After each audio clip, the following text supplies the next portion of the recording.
جزء من محضر تجري سلام نمقطع زكالو مسواتي كخفليلو بريزيدنت جنرال تادس وردا هلونا تجري نمرققات وحسنا مقبي مرققات وصان بمخانو نزين معوات كمنقستي سلام نمقطع كند زكال كسر حيلو بريزيدنت جزء من محضر تجري جنرال تادس وردا وعلى ما خرج قبائل معات حملتن فرامرن إسالة طلام أبتي باساند أنت بيروح الرشان هافتي تفاطرون تجري زسالة زلو على استرخب بريزيدنت جزء من محضر تجري ليتنال جنرال تادس ورد تجراتيات لوكاب جلان هلونا حدقان موتا مرققات وحسنا مقبي لعلو خلو قدام نتزوها بوانين مخان قليتم نزن معواد ما كل حبر السب ودعو تجمات نقون بمقداف قبل معاتن سلامن كنت فدمات او علام ابيت بحكينات بمخانا بمتا ورتات سنبادتات كل تثبيت قبر الإزبالتي بريزيدنت كوينقنا نبعالو سلاماو جزي بمهاب ابعلتا وسراحات تخروتو كقبر إقبايلم كمان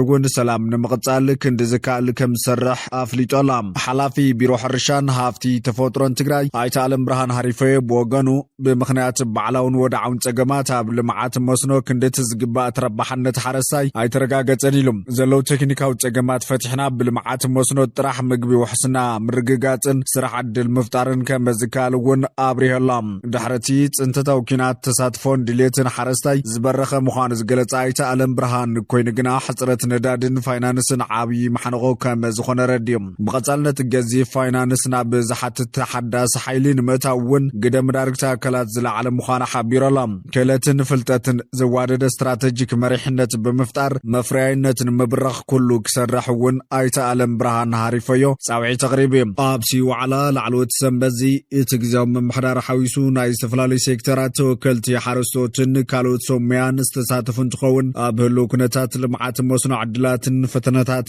زدهبو مصنعاتاوي صحفات قريبا ميت تخايد اللوميوم أب كل دوب كتماجن كازقات محمام تاينت بمرمرا كم زرقاقت منيسرت عنا إثيوبيا فليت الله أب إثيوبيا كل دوب كتماجن كاستراي حمام هيموراجيك فيفر تاينت مفلات بستقبرت عريم اتحمام مبقسيو ماربرغ فيروس مخان بمرمرا كم زرقاقت منيسرت عنا فليتهم أبزي عليت بتحمام سترترسب كم زير خبز تغسب منيسرت عنا إثيوبيا حبرسب كابرا عدوتيو كابتي منيسر زوج حبريتاتات ككتاتل تسوي علام دايركتور ودبتعنا عالم دكتور تيدروس هذا منيستر تعنا إثيوبيا تحمام مقصات صعيبون ذهاب قلطفن قلتن ملاش بمنعد اتهاجرنا تلبدان مكوصار زلواتو فاينت زملاخه مخانه نصيريم دكتور تيدروس تكالو نتحمام نمكتان بيت فيروس استلخف سبات المحكمن يصعر مهلاون املاخيتولا ودبتعنا عالم نختتل تزقات محمام زوعل $300,000 دقاف كم زقبر زكاريم بخالي وقم بجنبار إيروب سمسرة حدش عطق مس سراويت حرام مريت تفتيرم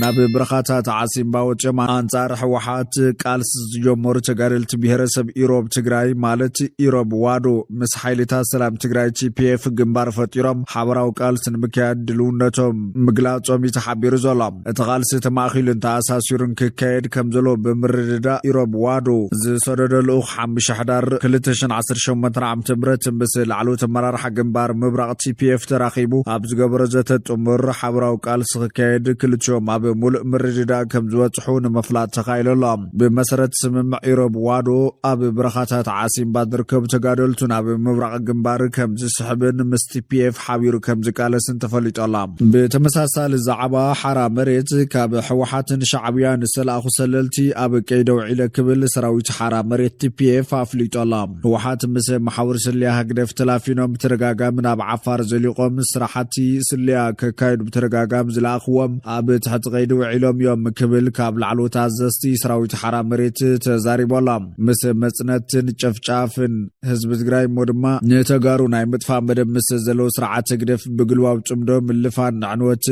تግራይን تغارون أفدقخا كم مخفاتي زغطر كبل ون نبار تغارلاين أزاز جنبار كلت فولي حيلي سلام تግራይን نقوس قبر چورقوس أبو يافليت أولام ኣብ ትግራይና 52 ትካላት ንእግድ ደብዳቤ ተጻሒፎም እዚ ከም ዘሎ ኮይኑ በአንፈት ሸራሮ ኣብ መንጎ ዕጡቃት ህወሓትን ሻዕብያን ኣጋጢሙ ዝተባሃለ ተኽሲ ብዝምልከት ምላሽ ተዋሂቦሎም ቢሮ ቴክኒክን ሞያን ስራሕ ዕድል ፈጠራን ትግራይ ን52 ስሩዕን ዘይስሩዕን ስልጠና ዘሰልጥና ዝነበራ ዘይመንግስታዊ ኮሌጃትን መሰልጠን ማእኸላትን እግድ ስራሕ መሓላሊፎሎም ብመሰረት ሓበሬታት ቢሮ እተን ዝተኣገዳን ጠቕሊለን ንኽዕፀዋ ዝተወሰነለን ክሳብ ሕዚ ናብ ሓድሽ ስርዓት ከምዚኣቱ ኣፍሊጦም እቲ ካብ ግዛዊ ምምሕዳር ትግራይ ቢሮ ቴክኒክን ሞያን ስልጠናን ስራሕ ዕድል ፈጠራን ትግራይ ዝተጻሓፈ እግድ ደብዳቤ ከም ዘመላኽቶም ኣብ ዝሓለፉ 2 ዓመታት ብዘለውና ላዕለዎት ሰሞያ በቢ ክላስተሩ ብምምዳብ ቅድሚ ጀኖሳይዳዊ ኩናት ፍቓድ ኣፍልጦ ተባሂብወን ኣብ ስራሕ ዝነበራ ውልቀ ኮሌጃት ድሕሪ ስምምዕነት ሰላም ፕሪቶሪያ ኣብ ምንታይ ኩነታት ከም ዘለዋ ዝተፈላለዩ ምዕራያት እናተገበረ ድሕሪ ምጽናሕ ነተን ውስን ምንቅስቓስ ዝገበራ መሊአን ናብ ተሓድሽ ስርዓት ስልጠና ዚኣተዋ ንእግድ ውሳነ ተወሲኑ ምስ ኣመሓየሻ እግደን ተላዒሉ ናብ ስራሕ ከኣትዋ ክግበርዩ እተን ጠቕሊለን ዝዓፀዋን ዳሃየን ዘየለዋን ትካላት ድማ ዝተዋሃበን ኣፍልጦ መሊሰን ክሳብቲ ኣብ ስራሕ ዝነበራሉ ግዜ ዘሰልጠንኦ ሰልጣን መረዳእታ ረኪበን ጠቕሊለን ክዕፀዋ ተወሲኖሎ ኢሎም በዚ መሰረት ምዚ መሰነይታ ደብዳቤ 3 ገጽ ናይ 52 ስሩዕን ዘይስሩዕን ስልጠና ዘሰልጥና ዝነበራ ዘይመንግስታዊ ኮሌጃትን መንግስታዊ ማእኸላትን ዝተዋሃበ ውሳነ ግልጺ ዝገበርና ምዃኑ እናገለጽና ብቕዳሕ ዝተገለጸልኩም ማእከላት እውን ነዚ ሩድእ ብምግባር ነዚ መሰረት ጌርካ ክፍጸሙ ዝግባኦም ተግባራት ንኸትፍጽሙ የተሓሳስብ ኢሎም እዚ ከም ዘሎ ኮይኑ በአንፈት ሸራሮ ኣብ መንጎ ዕጡቃት ህወሓትን ሻዕብያን ኣጋጢሙ ዝተባሃለ ተኽሲ ዝምልከት ምላሽ ተዋሂቦም ኣብዚ ሳልሳ ኣብ ደቡብ ኢትዮ ኤርትራ ኣብ ዝርከብ ባድመ ከባቢ ተኽሲ ከም ዝተፈጸመ ዝገልጽ ሓበሬታ ኣብ ማሕበራዊ ሚድያ ክዝርጋሕ ዝቐነየ ኮይኑ እቲ ተኽሲ ኣብ መንጎ ወታደራት ሻዕብያን ሰራዊት ትግራይን ከም ዝነበረ ዝግለጽ እቲ ተኽሲ ንሰዓታት ከም ዝጸንሐ ዝገልጹ እቶም ሓበሬታታት ምኽንያት እቲ ተኽሲ ኣብ መንጎ ክልቲኦም ሓይልታት ዝተፈጠረ ዘይምርድዳእ ምዃኑ እዮም ዝሕብሮም እንተኾነ ዘመልኪቱ ምላሽ ዝሃበ ምምሕዳር ከተማ ሸራሮ ዝተፈላለዩ ማሕበራዊ ሚድያታት ኣብ ከባቢ ሸራሮ ብባድመ ግንባር ኣብ መንጎ ሰራዊት ኤርትራን ትግራይን ሓያል ኩናት ይካየደሎ ዝብል ወዛዕ ሓበሬታ ሓሶትን ኣብ ባይታ ዘየለ ምዃኑን መላእ ህዝብና ፈሊጡ ካብ ዝኾነ ስጋት ነፃ ኮይኑ ስራሕቱ ክሳለጥ ይግባእ ኣብዚ ከባቢ ፍጹም ሰላምን ምንም ዝበሃል ነገር ከም ዘይተፈጠረን ክንሕብር እንደሊ ክብል ኣፍሊጡ እዮም እንተኾነ ሕዚ እውን ሰራዊት ሻዕብያ ኣብ ባድመ ከም ዘሎን ተመዛበልቲ ክምለሱ ፈቃደኛ ዘይምዃንን ኩሉ ሚድያ ካብቲ ከባቢ ዝረኸቦ ጥሉል ሓበሬታ ኣመላኺቶሎም ካብ ባድመን ዓይጋን ሰራዊቱ ከውፅእ ዘይኽእል ስርዓት ሻዕብያ ብሽምፅምዶን ሕውነት ህዝብታትን ይሽቅጠሎ ዝብሉ ዞም ሓበሬታ ካፈሉና አካላት ተመዛበልቲ ወረዳ ባድመን ከባቢታት ዓይጋን ናብ ግዛቶም ክምለሱ ፍጹም ዘይፈቀደ ስርዓት ብኸመይ ምስ ትግራይ ርክብ ህዝብን ህዝቢ ወይ ድማ ሓውነት ክምስረት ይብህግ ክብሉ ድማ ሓቶ ይበግሱም ስርዓት ሻዕብያ ኣብ ትግራይ ዝፈጸሞ ጀኖሳይዳዊ ኩናት ሕንኽ ከይበሎ ወራሪ ሰራዊት ኣብ ግዛት ትግራይ ኣስፊሩ ናይ ዝመቐጽልታ ድማ ጫፍ ንዕቐትን ብድዕን ብዕሉል ደጋፍቲ ስርዓት ኣቢሉ ኣብ ማእኸል ሰራዊት ትግራይ ኮይኑ ዓወት ንሓፋሽ ክብል እየ እናበለ ይፍክረሎ ብምባል ከዓ ኣብ ላዕሊ ሰማዕታት ትግራይ ዝዕንድር ዘሎ ስርዓት ሻዕብያ ሰላም ዝብል ናይ ሸፈጥ ፖለቲካ ሒዙ ካብ ዝንቀሳቐስ ወርሓ ተቑፂረሎም ትማሊ ጌም ኦቨር ተኸሊፍና ተጋሩ ክጠፍ ይግባእ ዝብል ጀኖሳይዳዊ ዕላማ ሒዙ ተበጊሱ ኩሉ ዘበለ ጽንተት ዝፈጸመ እላፍ ኣሃዱታት ተሰሊፉ ብኩሉ ሸነኽ ኣብ ላዕሊ ትግራይ ዝዘመተም ብዙሓት ደቂ ትግራይ ንምእማኑ ብዝኸብድ ግፍዒ ፀታዊ መጥቃዕቲ ዝፈጸመ ኣሽሓት ህዝቢ ኣብ መረቦቱ ክቕተልን ከይቕበርን ዝኸልከለም ብደም ህዝቢ ትግራይ ዝተሃነፃ ናይ ልምዓት ትካላት ዝኸኣሎ ዝጓሓልን ዘይከኣሎ ድማ ብሓዊ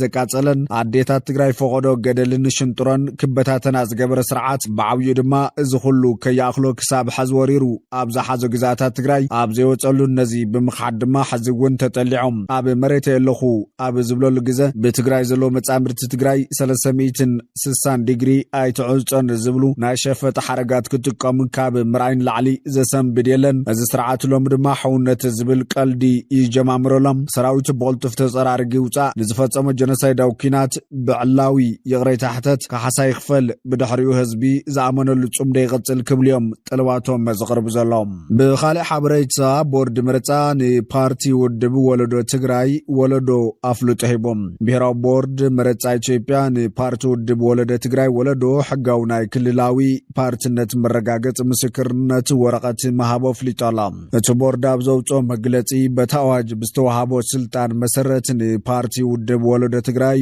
ወለዶ ሓምሻሕዳር 2018 ዓም ሕጋው ናይ ክልላዊ ፖለቲካዊ ፓርቲነት መረጋገጽ ምስክር ወረቐት መሃቦ ፍሊጥዮም እቲ ፓርቲ ንትግራይ መማረጺ ፖለቲካዊ ሓሳብ የድልዩ ብዝብል መናእሰይ ዝመስረቱ እንትኸውን ቦርድ ምርጫ እውን ሕጋዊ ፍልጦ ሂብዎም መስረቲ ውድብ ወለዶ ትግራይ መብዛሕቶም ካብ ህወሓት ተፈንጭሎም ዝወጹ መሪሕነት እቲ ውድብ ዝነበሩ ምዃኖም ዝፍለጥ እዮም ምዕራብ ትግራይ ወሪሩ ዝርከብ ደመቀ ዘውዱ ሓድሽ ወተሃደራዊ ሓይሊ ከም ዘመረቐ ተገሊጾም ምዕራብ ትግራይ ሓሊፈ ይህብን ብዘይ ዝኾነ ይኹን ሓገዝ ዝመጸና ሓይሊ ክምክት ክብል ዝተሓነየ ደመቀ ዘውዱ ሓድሽ ሰራዊት የሰልጥን ከም ዘሎ ዕላው ገይሮም ምዕራብ ትግራይ ወሪሩ ዝርከብ መምሕዳር ደመቀ ዘውዱ ተወሳኺ ወተሃደራዊ ተዓሊም ጀሚሩ ኣሎ እቶም የተከዘዘብ ዝብል ስም ዝተዋሃቦም ሰልጠንቲ ካብ ወተሃደራዊ ስልጠና ብተወሳኺ ፖለቲካዊ ትምህርቲ ከም ዝረኸቡ ዝግለጽ ዘሎ ብክልል ኣምሓራ ተወሪሩ ኣብ ዝርከብ ምዕራብ ትግራይ ሰፊሩ ዘሎ ብደመቀ ዘውዱ ዝምራሕ ወተሃደራዊ ሓይሊ ብዘይ ዝኾነ ተወሳኺ ሓገዝ ጸላይ ኣጥቂዑ ናይ ምስዓር ብቕዓት ወኒኑ ምህላው ኣዛዝ ናይቲ ሰራዊት ኮነሬል ደመቀ ዘውዱ ገሊጹ እዮም እዚ ድማ ተመዛበልቲ ዝኾነ ግዛት ትግራይ ናብ ትግራይ ክምለስ ፈቃደኛ ከም ዘይኮነ የመላኺቱ ዘሎ ሓቂ ሒዝና ሕጊ ተኸቲልና ኩለንተናዊ ሓበራዊ ዕብየት ንምርግጋጽን ብሓባር ናይ መንባር ድሌትን ኣለና ዝበለ ኮነሬል ደመቀ ዘውዱ ካብ ዝወጻኢ ብሓይልን ጉልበትን ዝወጠንዎ ዕላማ ንምዕዋት ዝንቀሳቐሱ ኣካላት እንተልዮም ግን እቲ ኣብ ወልቃይት ዘሎ ሓይሊ ላዕሊ ዝኾነ ይኹን ኣብ ዝለዓለ ቁመና ኮይኑ ክጽበዮምን ግቡእ ግብረ መልሲ ክህቦምን ምዃንዩ ኣጨንቂቖም እቲ ኣብ ወልቃይት ዘሎ ናይ ጸጥታ ሓይሊ ብፕሮፓጋንዳ ሕወሓት ይኹን ብቁንጣሮ ናይ ገንዘብ ጥቕሚ ንህዝቦ ኣምሓራ ዝሸይጥ ሓይሊ ኣይኮነን ዝበለ ኮነሬል ደመቀ እቲ ወተሃደራዊ ሓይሊ ህዝባዊ ሓይሊ ምዃኑ ድሕሪ ምጥቃስ ንኹሉ እንተታት ኣብ ዝለዓለ ምድላው ኮይኑ ይጽበ ምህላው ዝሕበር እንተኾነ ግን ብወገን ፌደራል ደመቀ ዘውዱ ናይ ምእላይን ተመዛበልቲ ናይ ምምላስን ድሌታት ይንጸባረቕ ከም ዘሎ ኣብ ዝሶምን ዝወጽእ ዘሎ ሓበሬታታት የመላኸቶም ብኻሊእ ዜና ብመንገዲ ውድብ ሕብራት ሃገራት ኣቢሉ ኣብ መንጎ ኤርትራን ኢትዮጵያን ሽምግልና ከም ዝተጀመረ ተሰሚዑ ኣሎ ብመንገዲ ሕብራት ሃገራት ኣቢሉ ዝተጀመረ ዕርቀ ሰላም ኢትዮ ኤርትራ ዝሕሸ ምዕባለታት ይረአየሉ ከም ዘሎ ዝገልጹ ኣካላት ተቐድሚ መዓልትታት ናብ ኤርትራ ዝኣተወ ፍሉይ ልኡኽ ዋና ጸሓፊ ሕብራት ሃገራት አንቶኒዮ ጉተሬዝ ኣብ ቀርኒ ኣፍሪካ ድማ ኣካል እዚ ናይ ምሽምጋል ከይዲ ምዃኑ ዝሕበር ዘሎ ዛጊድ ድማ ውድብ ሕብራት ሃገራት ንኽልቲኦም ኣካላት ማለት እውን ብልጽግናን ሻዕብያን በበይኖም ከም ዝረኸቦምን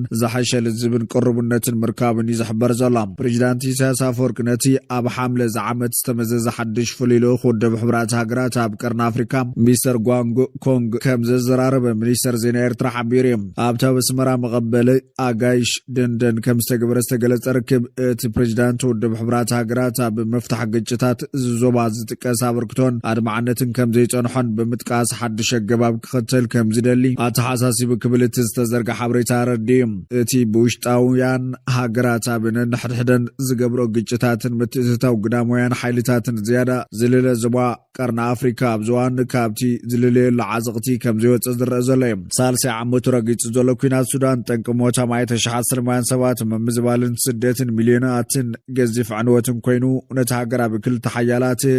ተፋነንቲ ጀነራላት በታቲንዋ ኣሎ እታ ኣብ ዝተፈላለዩ ክልላት ንዘለው ዕጥቃዊ ግጭታት ክትህድእ ዘይካለት ኢትዮጵያ ድማ ኣፍ ደገ ባሕሪ ይግበን ክትብል ብዘንቀሎት ትሕቶ ብፍላይ ምስ ጎረቤታ ኤርትራ ናብ ድርኩ ኸይታ ሓድሽ ኩናት በፂሓ ኣብ ዘለትሉ ኮይኑ ነዚ ንምርጋእ ዝዓለመ ምዃኑ ድሒሩ ዝወፅእ ሓበሬታ ኣመላኺቱ ኣላ ኢትዮጵያ ብሚኒስተር ጉዳያት ወጻኢ ዶክተር ጊዴን ጢሞቴዎስ ኣቢላ ምስ ኤርትራ ክትላዘብ ቅርብቲ ምዃና ከም ዝገለጸት ይዝሕበር ኣብ ቀረባ ኣመኻሪ ጉዳያት ምብራቕ ኣፍሪካ ቀዳማይ ሚኒስተር ኣብይ ኣሕመድ ኣይተ ጌታቸው ረዳ ክልቲአን ሃገራት ክሳራ ኩናት ስለ ዝፈልጦ ናብ ኩናት ይኣትዋን ክብል ምግላጹ ዝካር እዩ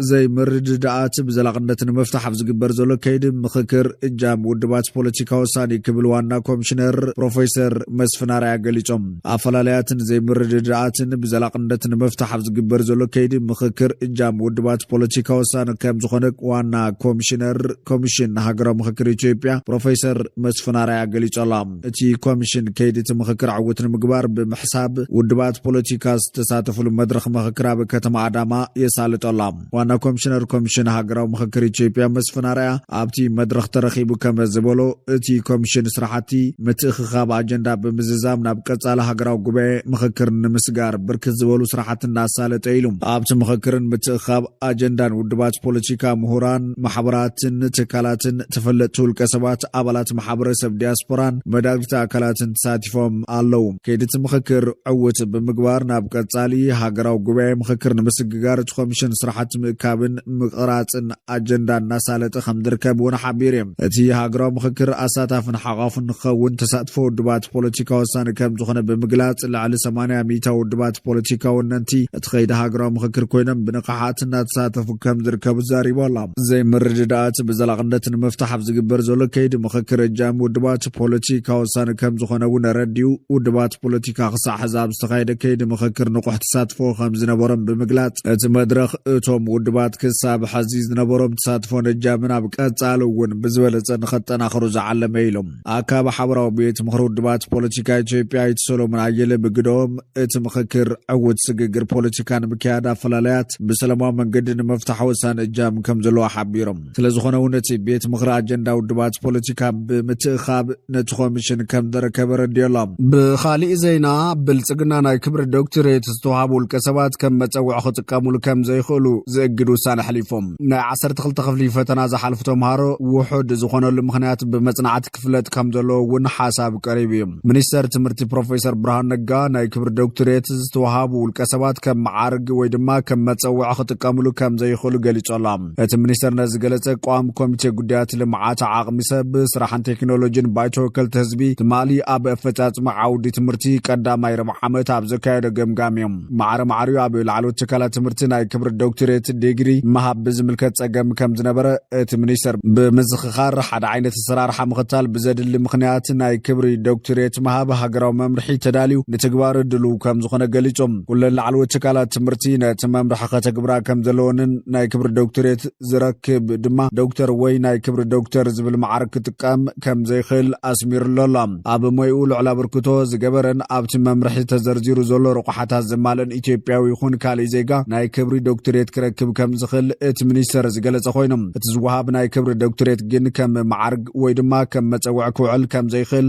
ኣመልኪቶሎም ካብዚ ብተወሳኺ ላዕለዎት ትካላት ትምህርቲ ናይ ክብሪ ዶክተሬት ንምሃብ ሃገራውን ዓለም ለኻውን ደረጃታት ከም ማልኣ ከም ዘለዎን ካብቲ ሚኒስተር ዝተረኸበ ሓበሬታ ኣመላኺቶሎም ብኻልእ ወገን ኣብ ሃገራዊ ፈተና 12 ክፍሊ ልዕሊ 50% ነጥቢ ዘመዝግቡ ተምሃሮ ትሑት ዝኾነሉ ምክንያት ብመጽናዕቲ ክፍለጥ ከም ዘለዎ ትገምጋም ገሊጾም በዚ ድማ ብዝሓለፈ 5 ዓመታት ኣብ ስርዓተ ትምህርቲ ብመንጽር ምዕቃብ ጽሬት ትምህርትን ምቅያር ኣተሓሳስባታትን ዝተገበረ ጽገናታት እኳ እንተነበረም ስርዓት ትምህርቲ ሕዚ እውን 100% ካብ ጸገማት ነጻ ኣይኮነን ኢሎም ምስ ዝሓለፈ ዓመታት ክነጻጸር እንከሎ ኣብ 2017 ዓ.ም ፈተና 12 ክፍሊ ዝሓለፉ ተምሃሮ ክውስኽ እንከሎ ምስቲ ንፈተና ዝኣተው ተምሃሮ ክነጻጸር እንከሎ ግን ሕዚ እውን ትሑት ምዃኑ ተገሊጹ ካብዚ ብተወሳኺ ንሃገራዊ ፈተና 12 ክፍሊ ዝቕመጡ ተምሃሮ ካብ ዓመት ናብ ዓመት እናነከ ከም ዝመጸ እቲ ሓበሬታ ወሲኾም መላኺቶም ቅድም ክብል ኣብ ዝተሰርሐ ጸብጻብ ቁጽሪ ሃገራዊ ፈተና ዝሓልፉ ተምሃሮ ምምሕያሽን ተተራእየ እውን ቁጽሪ ናይቲ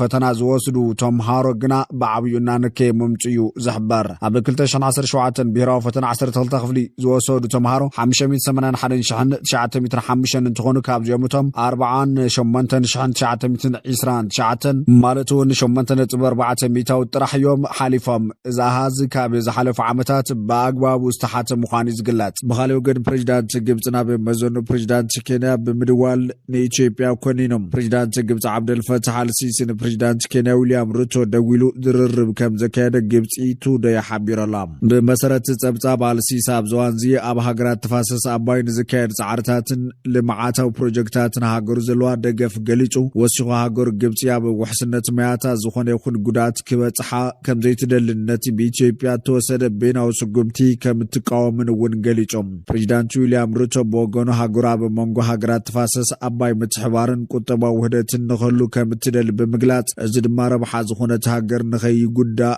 ዘረጋግጽ ምዃኑ ገሊጾም እቲ ፕሬዚዳንት ግብጽ ኣብ ኬንያ ብዝተፈላለዩ ዓውድታት ልምዓት ክትህቦ ጸንሐት ደገፍ ከም ዘመስገነ እውን እቲ ጸብጻብ ኣፍሊጦም ፕሬዚዳንት ዊልያም ሩቶ ኣብ መመረቕታት ኢትዮጵያ ብ$5 ቢልዮን ዝሃነጸተ ግድብ ህዳሴ ናይ ክብሪ ዕድም ኮይኑ ከም ዝተሳተፈ ምጽብጻብና ዝዝከር እዩ